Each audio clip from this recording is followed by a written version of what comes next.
Okay. Bismillah ar-Rahman ar-Rahim. Alhamdulillah. Wassalatu wassalamu ala Sayyidina Rasulillah wa ala alihi wa sahbihi wa man wala. Welcome everyone to our open Q&A forum. Everyone should be used to this setup by now. All of the questions that I've received are anonymous and they are in no particular order. There are not many questions, but many of the questions are kind of heavy, I would say. So let's begin, inshallah, and I hope that I can do justice and answer them. Now, of course, many of the questions are like a paragraph. I don't think I'm going to read the whole paragraph, but I will summarize the question because sometimes people put in a lot of extra information. Okay, the first question is about a state 529 savings account. Of course, there are state and federal type of financial instruments in which people put money in those accounts, and those accounts are earmarked for their children's educational funds and educational expenses. So the question is about putting money in those accounts for tuition, etc. And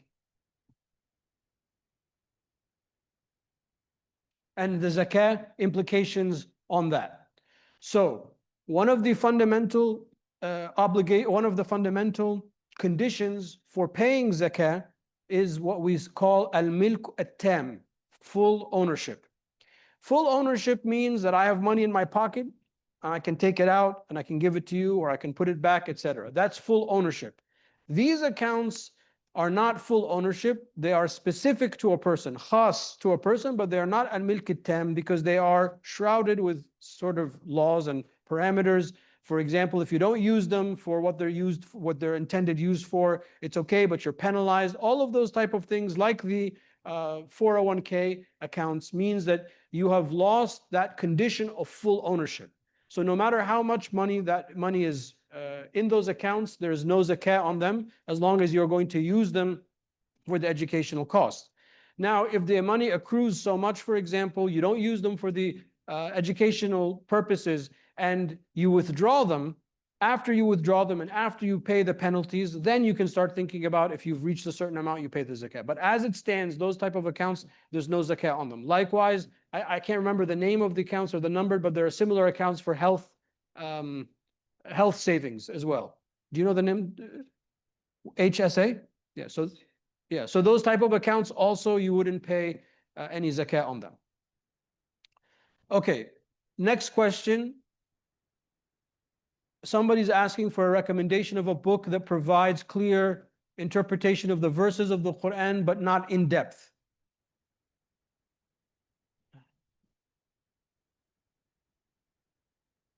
Okay, so tafsir is a whole ocean, of a topic, and there are many, there are dozens and dozens and dozens of tafsirs, and there are of different categories, and there are different stripes and different flavors and different madhabs. There are Sunni tafsirs and Shia tafsirs. There's Mu'tazilite tafsirs. There's philosophical tafsirs, Sufi tafsirs, so on and so forth. So you have to understand that one tafsir is not really enough if you really want to understand a verse. You need at least 4 or 5 to kind of get a sense of the verse. But to answer the person's question, I just kind of want to know what the verse is talking about without it being too in-depth. I would recommend the tafsir of Ibn Kathir because it's easily accessible, it's sound. Ibn Kathir does tafsir by the hadith and by the Quran itself, so he usually just finds the strongest narrations of hadith about a certain set of verses. So usually when you read it, you will find out why, if there's a story of why a sequence of verses was revealed.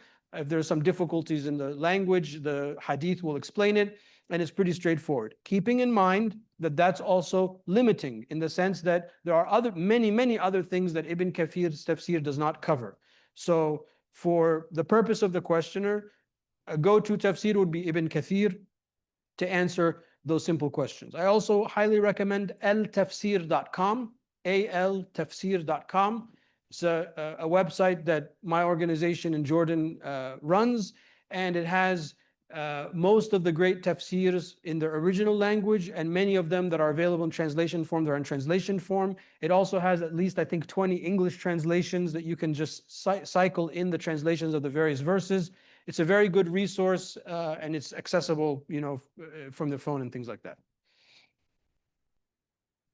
The third question, somebody asked about time management. Of course, this is a larger topic, but time management basically is, the elusive prize in all our lives, because our time is in short supply, it seems.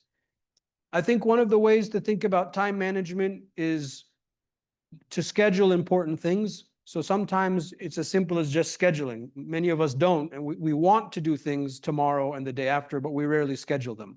So for me, the first step towards time management is the idea of I have to schedule things. If something is important and I need to do it, even if it's reading, or like in my case, I have to prepare for this session, or I have to prepare for Jummah or whatever, I also have to schedule when I'm going to prepare for it.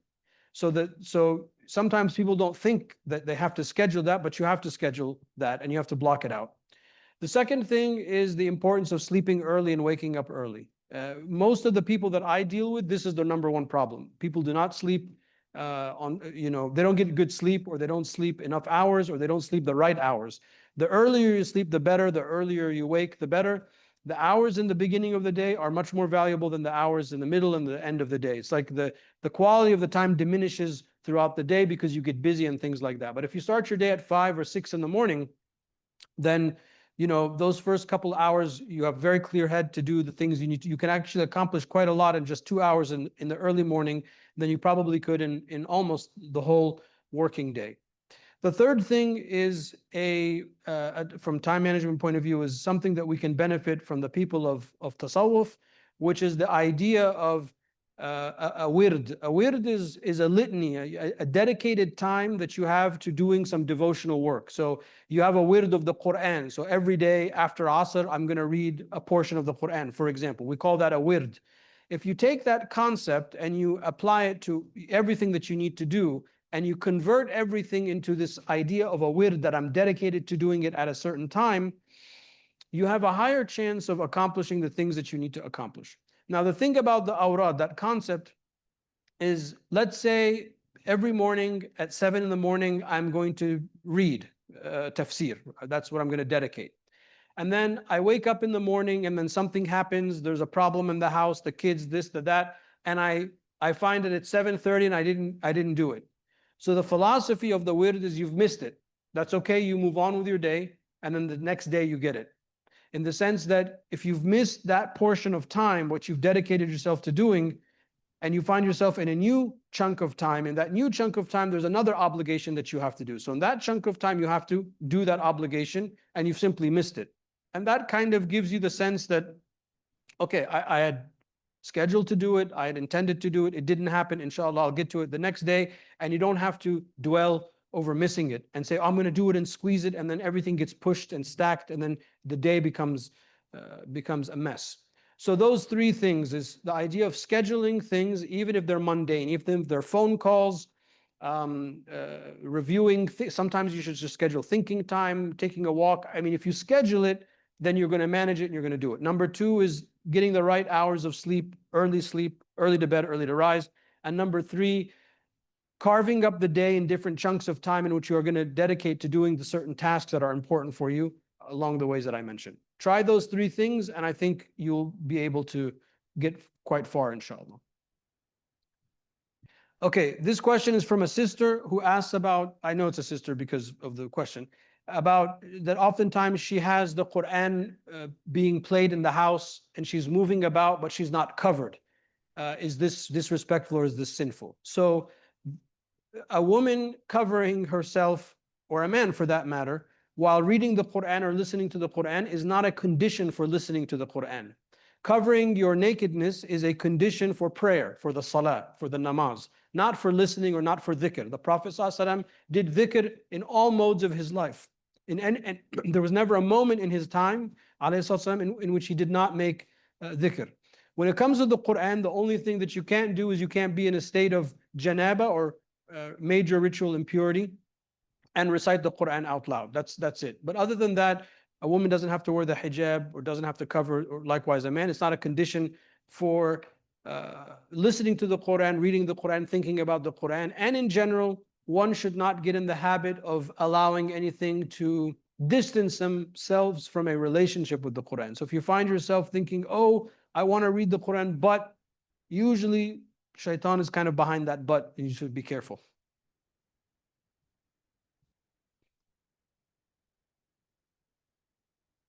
Next question is about the chronology of the revelation of the Quran, the surahs and the verses, etc.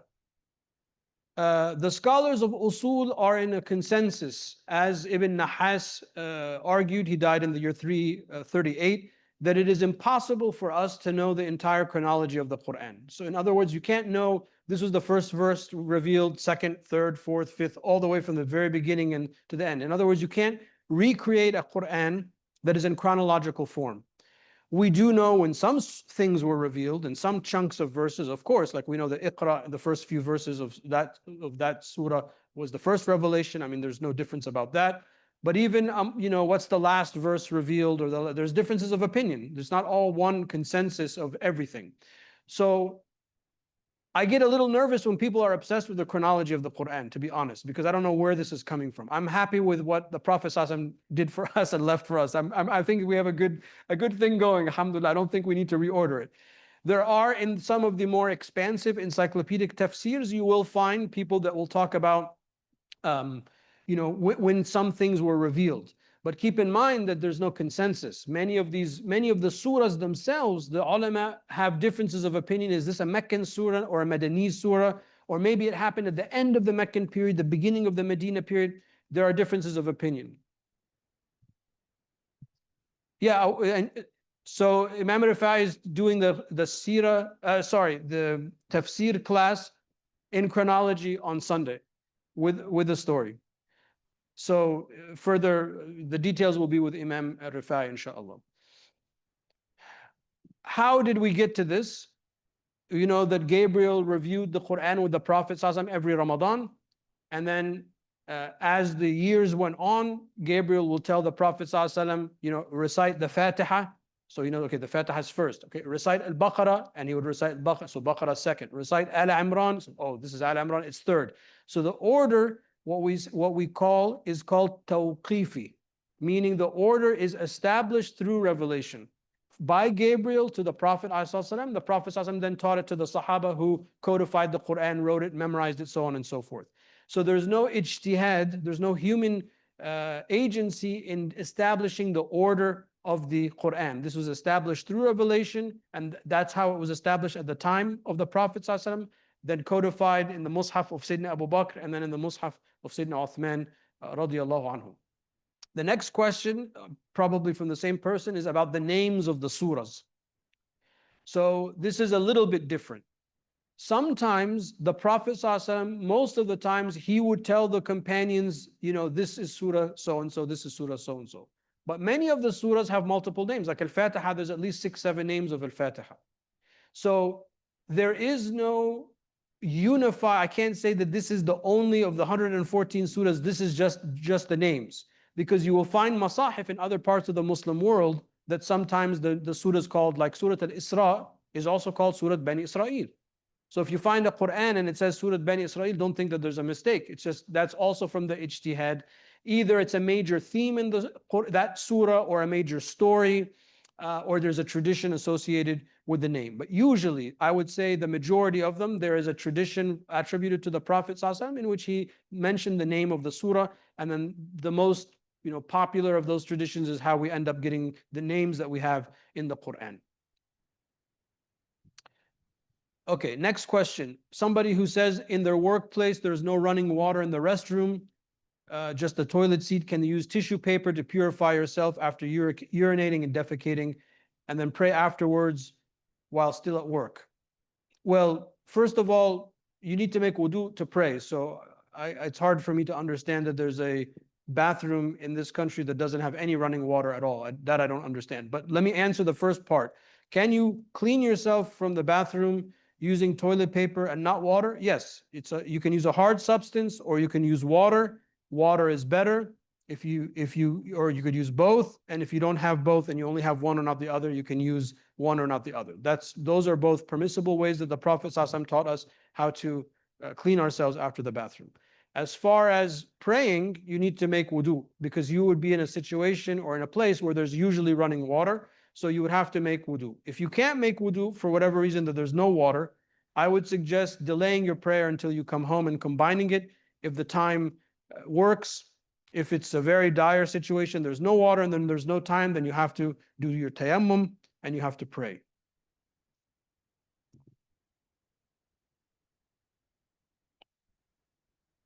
Okay.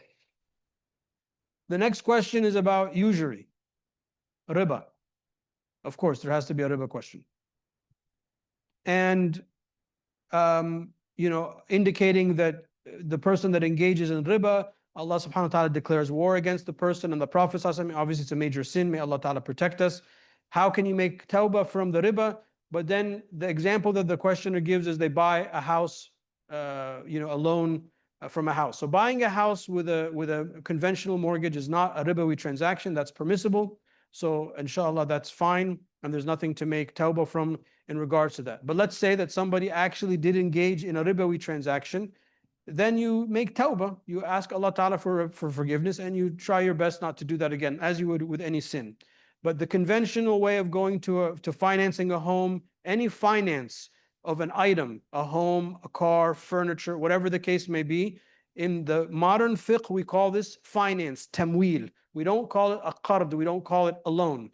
So the financing of an asset, as long as between you and the financial transaction is that asset, then the transaction is considered halal, inshallah. Many of us work in political jobs, whether in the White House or Congress or State Department, etc. What are the most important fiqh rulings to know about working in such jobs? I mean, that's kind of open-ended, but I would say that these are what we call public service jobs, in which you are providing a public service, and it's important to remember the major principles behind whatever agency you're in, and understanding why that agency was established, and the partition of political powers that defines our republican system of government. These are the things that most people don't care about anymore and don't talk about anymore. And that's really important because that's actually what it means to be an American. So we should remember that. And if you're in that job and you're doing it, you should remember why that was set up and understand what the relevant sections in the Constitution are about this, if the Constitution addresses what you're in. The other thing is to be ethical in your job and to be honest and to not lie and steal. The same thing I would say to anybody. We have an obligation to work honestly and to make an honest living. And inshallah, there's great reward in public service positions. So not to belittle that this is a great, a thing of honor, and we have a rich tradition of that. The Prophet ﷺ had many jobs that he had dispensed to the Sahaba that what we would call today government jobs. People that were ambassadors and translators, and people that were scribes that wrote letters, and people that he ordered different companions to learn other languages so that they could translate Syriac and Hebrew and Latin. There were Sahaba that could do that. And there were Sahaba that were experts in other religions. So they were the Prophet ﷺ's expert consultant on those. That's the language we would use today. But the Prophet ﷺ would rely on them for them to inform him about something that was in the Torah, or something that the Romans said, or something that the Persians said, so on and so forth. So there's a whole thing called Hukumat al-Nabi, the government of the Prophet ﷺ. It's a genre of writing in the Sirah. And if you get those books, you will see there are hundreds of positions that the Prophet ﷺ had and the early Sahaba had that formed what we would call Islamic governance and statecraft. So this is very much part of our tradition, and it's a great thing. So if you find yourself in one of these positions, you should try to make those links as well and see those different Sahaba that served in those different type of positions, how they carried themselves and how they functioned. Of course, I'm speaking ideally. I mean, I'm sure there might be specifics that I'm not aware of that we can talk about in another opportunity.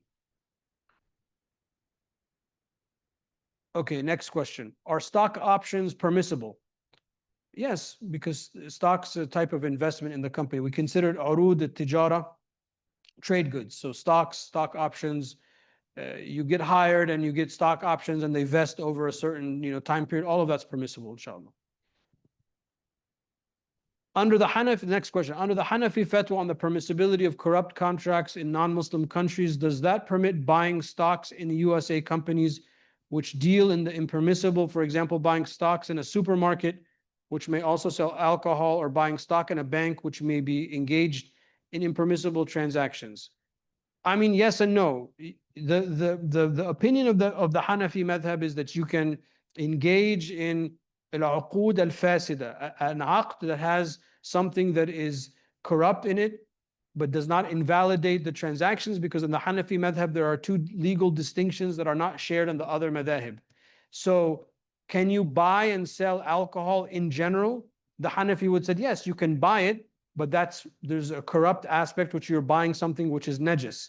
In the Shafi'i madhab, for example, you can't buy and sell alcohol. It would be considered void, or you couldn't buy and sell like a dog or something like that because it's considered najis. So based on this distinction, there's a huge gap or there's a huge opportunity in the Hanafi madhab for when it comes to Muslim minorities. So that means that you could be a shop owner and sell alcohol and sell pork products in this country, even if you're a Muslim. But that doesn't mean that anything that you invest in or anything that you engage in is permissible. So you couldn't, invest in a company that's, selling drones to kill innocent people or something like that. That's just all out haram. That's not what that fatwa is talking about. So when you say a bank that's engaging in impermissible transactions, it depends what those transactions are. Most of the conventional banks transactions are permissible. They're not impermissible to start out with. So like Bank of America or Citibank or something like that, those type of banks would be permissible to invest in, inshallah. Okay, next question. If your mother tells you not to talk to your cousin, and if you talk to your cousin, she will get extremely angry, then what do you do? Obey your mom for 2 or 3 days and then send a message to your cousin, because you have to keep your family ties, but you have to obey your mother.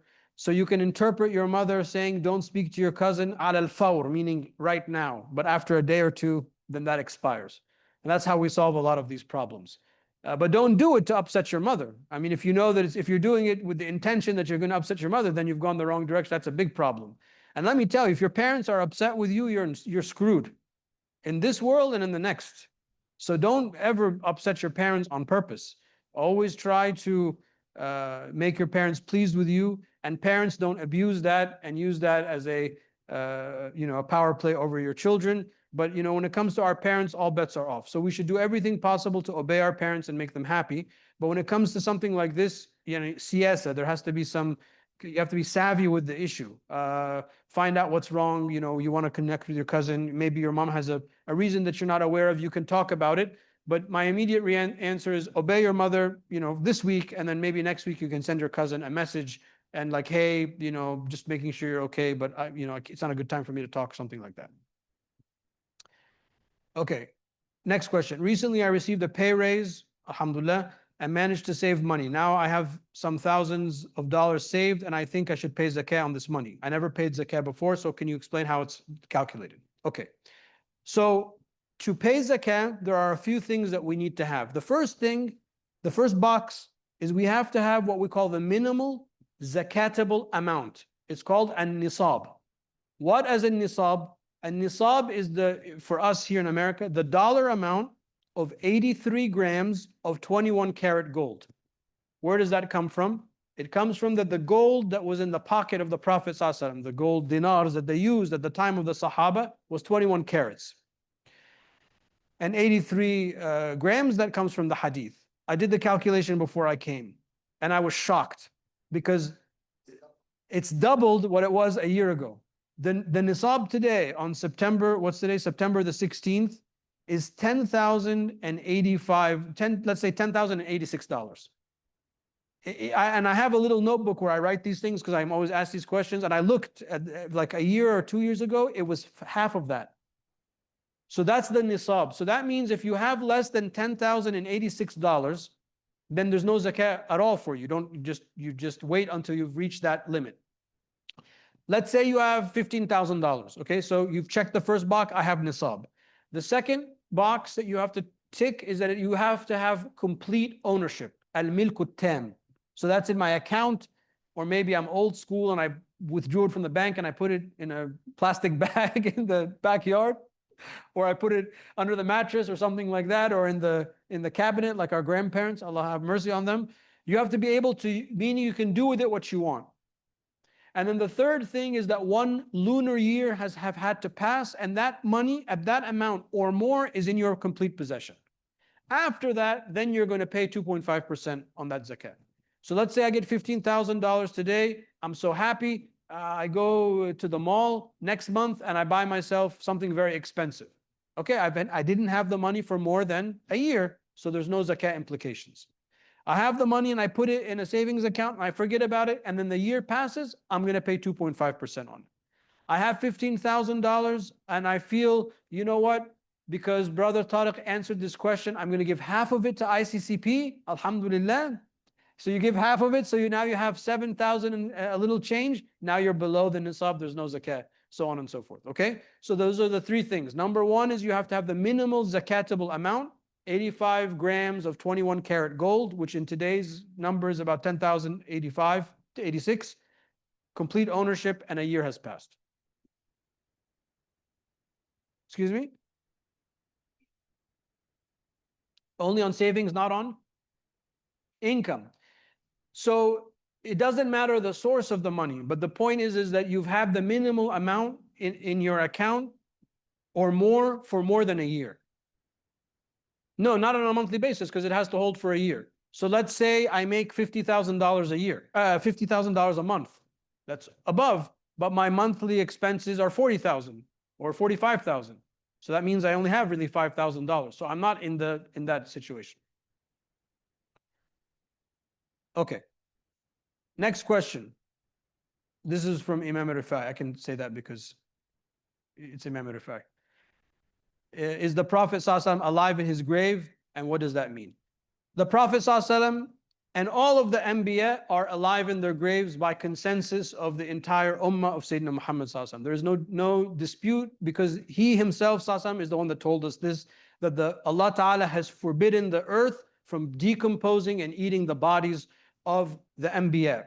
And the Prophet ﷺ, when he was in the Isra and the Mi'raj, he said, when I was in Jerusalem, I saw Moses praying in his grave by the red sand dune and Al-Kathib Al-Ahmar, and if you were with me, I would have shown him to you. So this is a point of consensus. They're all sound hadith. Imam al-Bayhaqi, one of the great muhaddiths of the later generation, well, he's still from the Salaf, but the end of the Salaf period, he has a whole book called Hayatul Anbiya, the lives of the prophets, all of them, prophets plural, in their graves. Why is this important? Because some people think that the Prophet ﷺ died. Now, we don't say that the Prophet ﷺ died. We say, انتقل إلى الرفيق الأعلى. He moved to الرفيق الأعلى. Why do we say that? Well, out of respect for the Prophet ﷺ and to remind ourselves that he and all of the Anbiya are alive in their graves.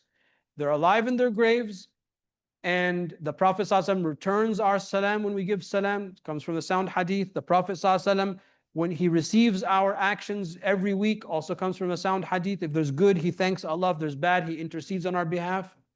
Allah subhanahu wa ta'ala tells us in the Quran, وَلَوْ أَنَّهُمْ إِذْ ظَلَمُوا أَنفُسَهُمْ جَاءُوكَ فَاسْتَغْفِرُوا اللَّهَ وَاسْتَغْفِرُوا لَهُمُ الرَّسُولُ لَوَجَدُوا اللَّهَ تَوَّابًا رَحِيمًا. If they wrong themselves and they come to you, Ya Muhammad, in the Quran, they come to you. They come to you during your life, and then they come to you after your life, because this is a verse of ikhbar. It's a verse that is giving us a piece of information. There's no abrogation in information. There's only abrogation in Sharia rulings.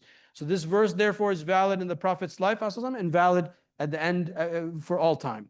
And then in the prayer, we say, Assalamu alayka ayyuhan nabi wa rahmatullah. That's kaf al-mukhatab, we say, that you are addressing the Prophet in the tahiyyat. All of these things remind us that the Prophet is alive in his grave, and we have let's say, a spiritual relationship with the Prophet alayhi salatu wasalam.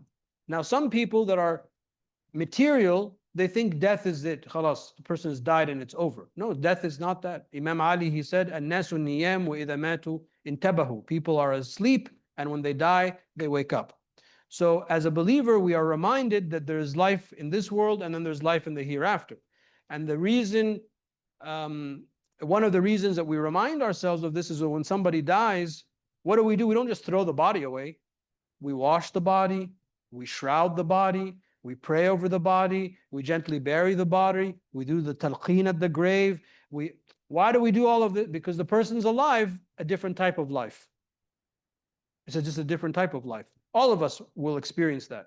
So yes, the Prophet ﷺ, this is a point of, this is what we say, this is a very basic principle that all Muslims of all sects, of all times, of all geographies agree to as part of our tradition, that all of the Anbiya are alive in their graves, alayhim salam.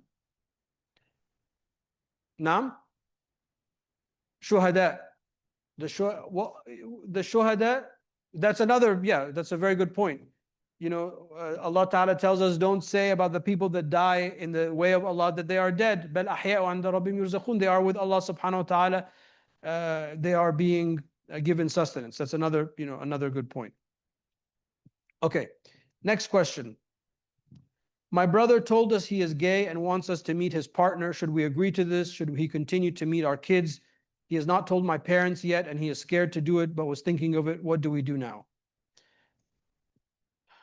It's very hard to answer these types of questions in this type of forum because, all of these things are going to be contingent with the actual circumstance. I mean, I don't know who the person is at all. But, what I would say is this is an issue in which you have to differentiate between the sin and the sinner.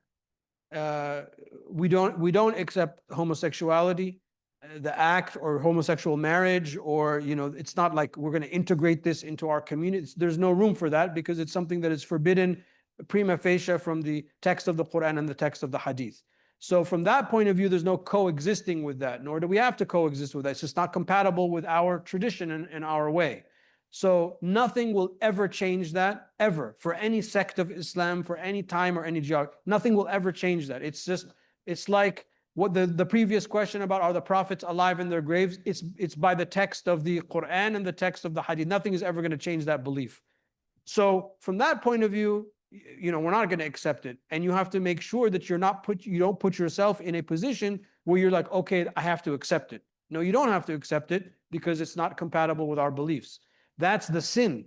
But then there's the case of the sinner. There's the person. Can a person be a sinner and be a believer? Of course, that's our way as Sunni Muslims. It was the Khawarij that said, if you commit a sin, then you remove yourself from Islam. That is not our way. And the Prophet ﷺ criticized the people of the Khawarij, and he said, Al-Khawariju kilabu ahlin nar. He said that the Khawarij are the dogs of hellfire.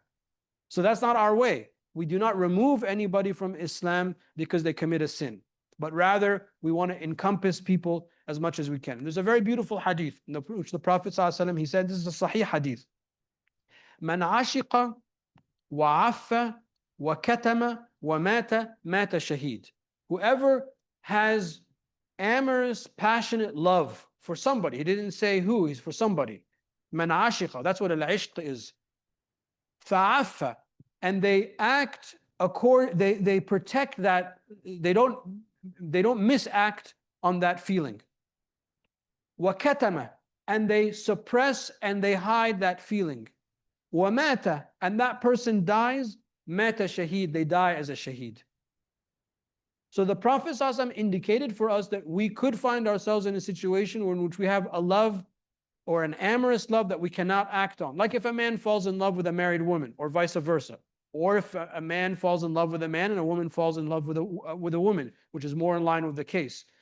In other words, the feelings that one has does not mean that we have to act on that feeling. That's another thing that when it comes to homosexuality in our community, we really don't make that distinction clear enough.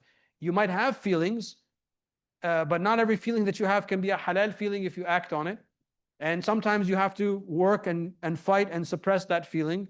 Just like if I fell in love with another woman and she's married. Well, there's no halal, there's nothing I can do with that, except I better do what the Prophet ﷺ said and be quiet about it and suppress it. And then inshallah, that act of denying myself will take me to the paradise. I'll be a shaheed. That's what the Prophet ﷺ is saying.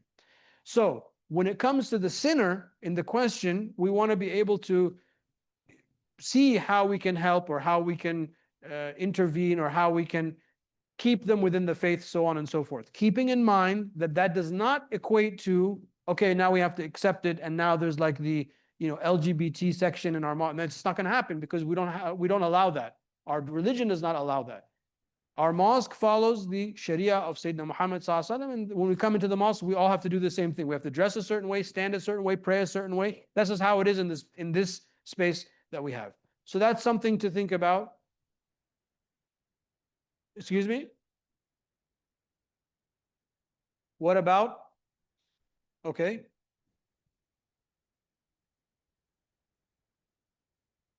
A family member that doesn't believe anymore. What do you mean by doesn't believe? Like they don't pray, or they're like, I'm not a Muslim anymore.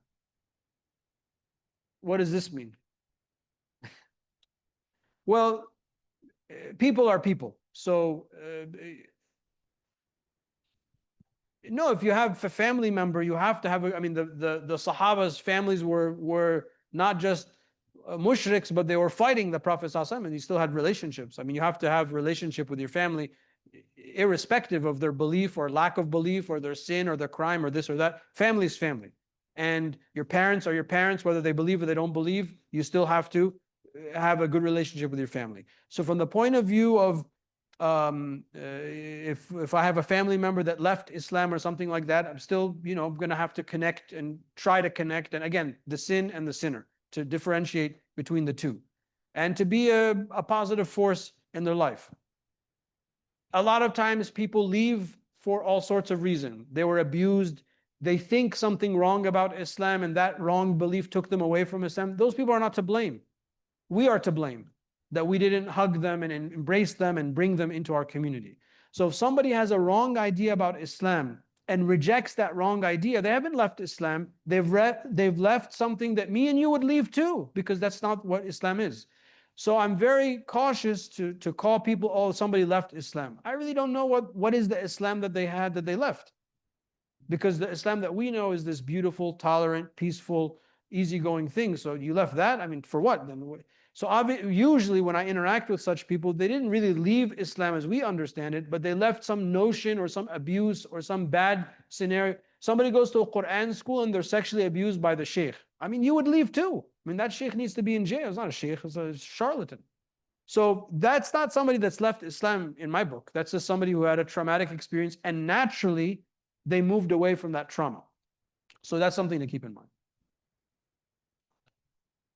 Okay, the last question on my list. I actually made it through most of them, all of them. A question about the tahiyyat. How short the tahiyyat could be. One, a person observed that sometimes our imams do make it short. I have a feeling that's directed towards me.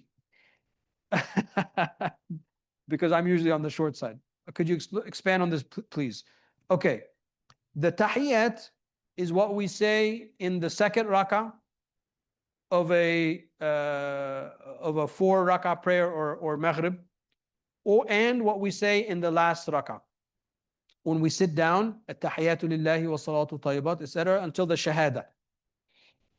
Now, to make things more confusing, the madahib of fiqh are of different opinions about the obligation or lack of obligation of saying the tahiyyat. So I'm not going to touch that, but I just wanted to highlight it, that it is a difference of opinion.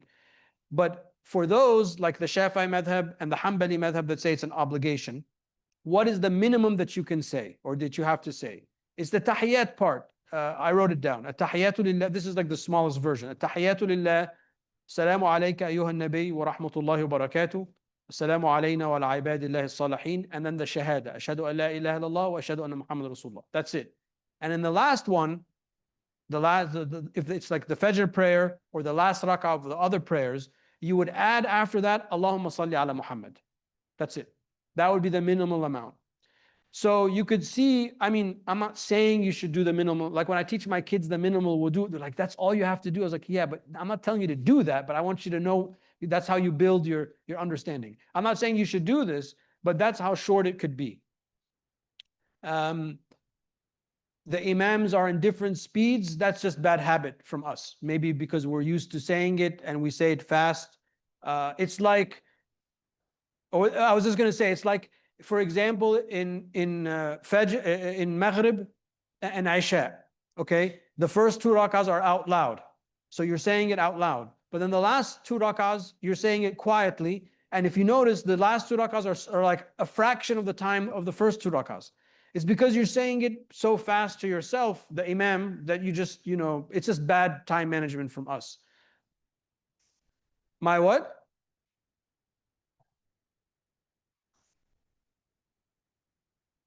I got the message. I got the message. That's why I don't like to lead the prayer. So I know that even though I know it's mostly Imam Anas and Imam Al-Rifai. These questions, I only lead the prayer on occasion.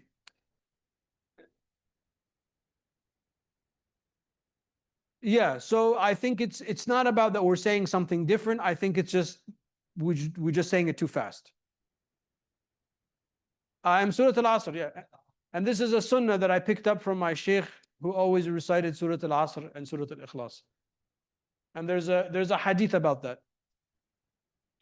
So that's the thing about the tahiyyat. It can be short, and when it comes to us leading the prayer, we have to do a better job at slowing down, especially in the silent prayers and in the tahiyyat, to give people behind us enough time. It's just bad habit, really. That's it. Naam? Tasbih. Okay, these are the questions that I had. Let me see if there's anything else. I hope that I answered them to everyone's satisfaction. Okay, let me see it.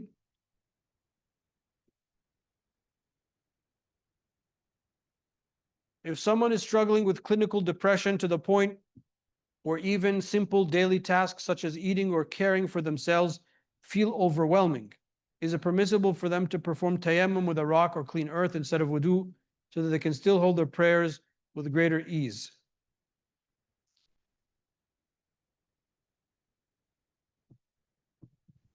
There's no, there's not enough direct relationship between depression and wudu. If somebody was OCD and had some type of issue on that, and I've dealt with that before, especially with wudu, I would say yes, just do tayammum and that would solve the problem. But somebody that's depressed, as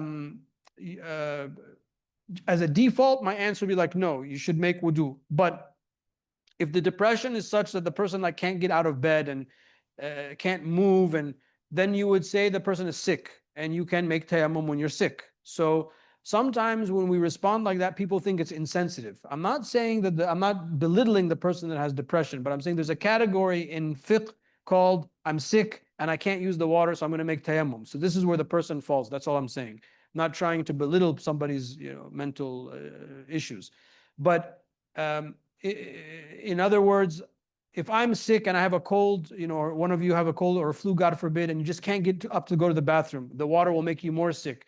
You can't do it, and you have to pray lying down or sitting down. That's a person that's going to make tayammum. So if the person is like that, they just can't get up. Yes, they could make tayammum, but I'm hesitant to say that fully because I feel that it would be, we should encourage the person to go to use the water to cleanse themselves and to make a proper wudu, inshallah. That's it. Is there anybody have a question? Alhamdulillah.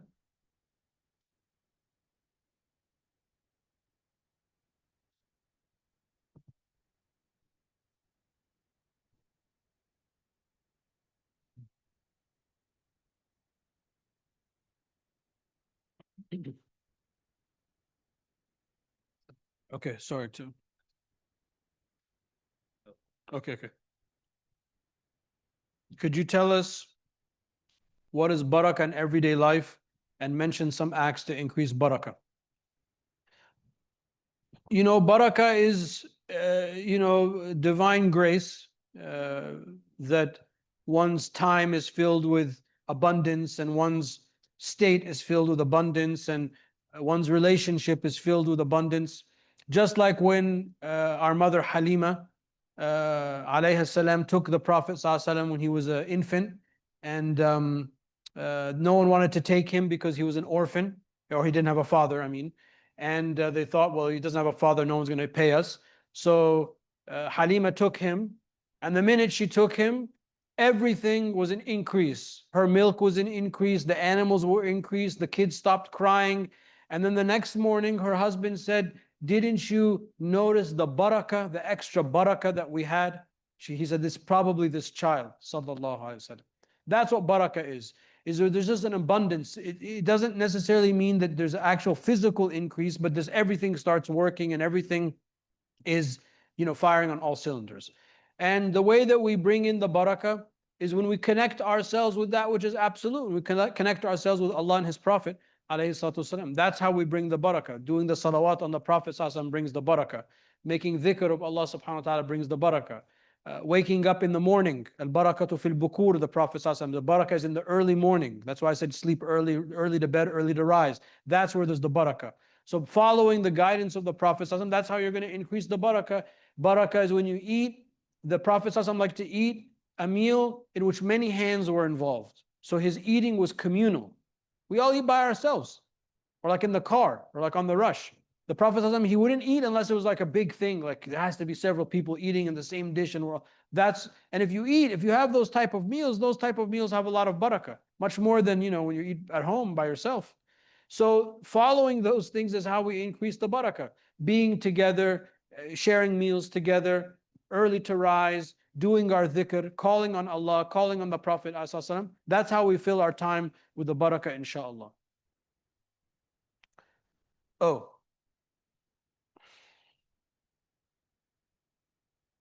Then this will be the last one. Whoa. Okay. Okay, we know that if a dog licks a bowl, it must be washed 7 times with the first washing done with soil. My question is, what if a person lives with someone who puts the bowl that a dog has drunk from into the dishwasher together with the other dishes? Does the bowl still need to be washed again 7 times with the first wash using soil, or does the dishwasher suffice for purification? If the dishwasher is enough, then after it has been washed there, do I still need to wash it once with soil? Well, don't put the soil in the dishwasher, is what I was saying. So, of course, there's a difference of opinion. So in this case, it sounds like you live with a person or you live with a dog. And in that case, you're going to have to just take Imam Malik's position, because if you didn't take Imam Malik's position saying that the dog is pure, then that does not suffice. You would have to actually wash it 7 separate times, one of them with dirt. So you'd have to take it out of the dishwasher, put some dirt around it, and then wash it, I guess, 5 more times. So, and that becomes too cumbersome. So in this case, just follow Imam Malik's position that the dog is not najis, and that's fine. If you have a dog in your home, my only advice is to keep one space or one room where the dog doesn't enter, and that's the room where you pray, because of the hadith that the angels don't come and occupy the same space as a dog. Last question. This is the last one.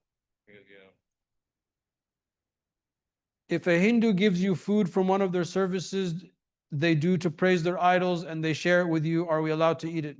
Muhammad, no, of course not. It's one of my students. If something is used for the as an offering or as a sacrifice, that we cannot eat it. We can only eat that which Allah Ta'ala's name was. But if it was like a gathering and it was just like refreshments and it wasn't actually participated in the religious act, that would be fine. So you have to make a distinction.